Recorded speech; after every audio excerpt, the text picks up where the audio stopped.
अस्सलाम वालेकुम व्यूअर्स, उम्मीद करता हूँ आप सब खैरियत से होंगे। मैं हूं डॉक्टर जावेद और आप देख रहे हैं डॉक्टर जावेद इन्फॉर्मेटिव। और आज की ये वीडियो उन तमाम एमबीबीएस बीडीएस उम्मीदवारों के लिए बहुत अहम है जो इस वक्त परेशान हैं, कंफ्यूज हैं और ये सोच रहे हैं क्या अब मेरा कोई चांस बच्चा भी है या नहीं। आज हम बात करेंगे यूएचएस की तीसरी कॉलेज वाइज मेरिट लिस्ट 2025 के बारे में, और वो भी हकाइक, तजर्बे और मुकम्मल तजज़िये के साथ। इसलिए वीडियो को आखिर तक जरूर देखें।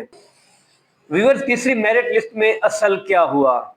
अगर हम नंबर्स देखें तो पिछली लिस्ट का जो मेरिट था तकरीबन 33-15 पे रुका, और इसका जो थर्ड मेरिट लिस्ट है वो 33-21, यानी कि सिर्फ 6 या 7 बच्चों का इजाफा हुआ है। अब यहाँ अक्सर बच्चे जो हैं वो कल से पूछ रहे हैं कि सर क्या अब मेरा मेरिट रुक गया है? और मेरा साफ जवाब उनके लिए है कि नहीं, ये एक आर्जी वक्फा है, असल मूवमेंट अभी आना बाकी है। अब बात कर लेते हैं मेरिट इस वक्त सुस्त क्यों है। इस वक्त सिस्टम में ये चीजें चल रही होती हैं, बहुत से बच्चे एक से ज्यादा लिस्टों में सिलेक्ट होते हैं। कुछ बच्चे फीस जमा करवाने में ताखीर कर रहे होते हैं और कुछ बच्चे फैमिली या माली फैसले कर रहे होते हैं, इसलिए सीट्स वक्ती तौर पर फ्रीज नजर आती हैं। जैसे ही बच्चे एडमिशन छोड़ते हैं या किसी बेहतर ऑप्शन की तरफ शिफ्ट होते हैं, फॉर एग्जाम्पल किसी का जो एडमिशन है वो नारोवाल में हुआ और उसका एडमिशन किसी फेडरल मेडिकल कॉलेज में या जिस तरह शेख खलीफा बिन जायद मेडिकल कॉलेज में हो गया है, तो वो बच्चा जो है नारोवाल मेडिकल कॉलेज छोड़ के अच्छे ऑप्शन की तरफ क्या है शिफ्ट होना शुरू हो जाता है। इसलिए मेरिट जो है वो तेजी से आना शुरू हो जाता है, मेरिट जो है तेजी से नीचे आना शुरू हो जाता है। अब मेरिट में शहीद जुल्फकार अली भुट्टो मेडिकल यूनिवर्सिटी और national university of medical health science क्यों गेम चेंजर हैं, ये हिस्सा बहुत अहम है, गौर से सुने। जैसे ही शहीद जुल्फकार अली भुट्टो मेडिकल यूनिवर्सिटी और national university of medical sciences की लिस्टें मुकम्मल तौर पर लगती हैं, तो पंजाब के बहुत से बच्चे जो पहले यूएचएस में दाखिला ले चुके होते हैं फेडरल या आर्मी मेडिकल कॉलेज को तरजीह देते हैं। इसका नतीजा क्या होता है? वो यूएचएस की सीट छोड़ देते हैं, वो सीट अगले बच्चे को मिल जाती है। यानी कि अगर एक कॉलेज से 2 या 3 बच्चे किसी फेडरल या national university of medical science की तरफ शिफ्ट हो जाएं, जो बच्चे पीछे हैं उनको वो सीटें मिल जाती हैं। यही वो मरहला होता है जहां से यूएचएस का मेरिट जो है असल में नीचे आना शुरू होता है।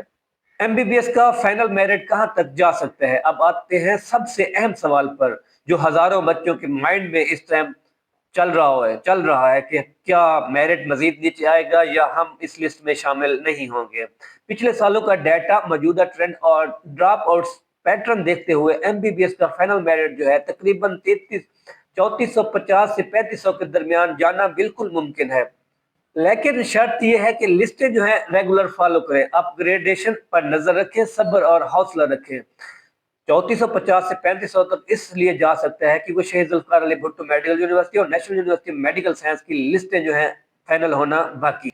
बीडीएस उम्मीदवारों के लिए अगर हम बात करें, बीडीएस के बच्चों के लिए सूरत हाल जो है निस्बतन बेहतर होती है। मेरे तजज़िये के मुताबिक तकरीबन जो बीडीएस की फाइनल मेरिट है वो 3700 से लेकर 3800 तक जाने का वाज़ इम्कानात है, क्योंकि अक्सर बच्चे बीडीएस छोड़कर प्राइवेट एमबीबीएस या गैप या 1 साल का गैप लेने का फैसला कर लेते हैं। जिनका नाम आ गया है उनके लिए अहम वार्निंग है, अक्सर अगर आपका नाम इस लिस्ट में आ चुका है या आप अपग्रेड हो गए हैं, अगर आपका नाम इस लिस्ट में आ गया है या आप अपग्रेड हो गए हैं, तो फीस जमा करवाना और कॉलेज ज्वाइन करना लाजमी है। ये मत सोचें बाद में देख लूंगा, एक दिन की एक गलत फैसला आपकी सीट किसी और को दे सकता है। जिनका नाम अभी नहीं आया, हौसला रखें। और आखिर में उन तमाम बच्चों के लिए जो इस वक्त शदीद टेंशन में है, व्यूअर्स, ये एडमिशन प्रोसेस एक दिन में खत्म नहीं होता और ना ही तीसरी लिस्ट आखिरी लिस्ट होती है। अक्सर बच्चे आखिरी लिस्टों में सिलेक्ट होते हैं जब सब उम्मीद छोड़ चुके होते हैं। बस एडमिशन फॉलो करें, बस अपडेट्स फॉलो करें, खुद को जहनी तौर पर मजबूत रखें और अल्लाह पर भरोसा रखें। अगर आपको ये वीडियो मालूमाती लगी, हौसला देने वाली लगी, तो वीडियो को लाइक करें, चैनल को सब्सक्राइब करें, बेल आइकन ऑन करें ताकि कोई भी मेरिट अपडेट आपसे मिस ना हो।